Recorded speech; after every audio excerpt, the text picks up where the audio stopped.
Hello everyone.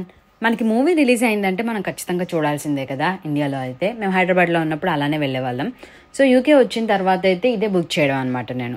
So ఇక్కడ screen sizes మనకున్నంత పెద్దగా ఉండవండి. సో స్క్రీన్ సైజెస్ తక్కువ ఉంటుంది, సీటింగ్ కూడా తక్కువ ఉంటాయి. సో ఇక్కడ ఉన్న వాటిల్లో నేను కొంచెం పెద్దగా ఉన్నది స్క్రీన్, అలానే కొంచెం ఎక్కువ సీటింగ్ ఉన్నది తీసుకున్నాను. ప్లస్ నాకు ఇక్కడ రిక్లైనర్ సీట్స్ తీసుకున్నాను అనమాట. రిక్లైనర్ సీట్స్కి నార్మల్ సీట్స్కి £1 డిఫరెన్స్ ఉంది. సో రిక్లైనర్ సీట్స్ నాకు £8 పడ్డాయి పర్ హెడ్.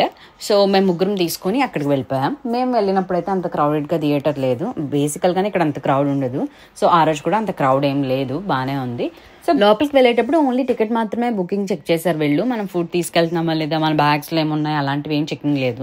సో మనం బేబీ ఫుడ్ కానీ లేకపోతే ఇంకేమైనా స్నాక్స్ తీసుకెళ్లాలంటే ఈజీగా తీసుకెళ్ళచ్చు, నో ప్రాబ్లం. అలానే ఇంటర్వెల్ అనేది లేదు ఇక్కడ. సో ఫుల్ మూవీ అంతా మనం చూడాలి. సో మనం ఏదైనా స్నాక్స్ తీసుకెళ్లాలనుకుంటే ముందే పట్టుకుని వెళ్ళిపోతే అలా మూవీ చూస్తూ ఎంజాయ్ చేయొచ్చు అనమాట. అలానే మళ్ళానే మూవీ స్టార్ట్ అవ్వకముందు ట్రైలర్ స్టార్ట్ అయ్యాయి, కానీ ఒక ½ an hour పట్టింది ట్రైలర్స్ అన్నిటికీ. సో మూవీ ఎప్పుడు స్టార్ట్ అవుతుందిరా అన్నట్టు వెయిట్ చేసాం. లాస్ట్కి స్టార్ట్ అయింది. మూవీ మాత్రం బాగా ఎంజాయ్ చేసాం. Thank you for watching.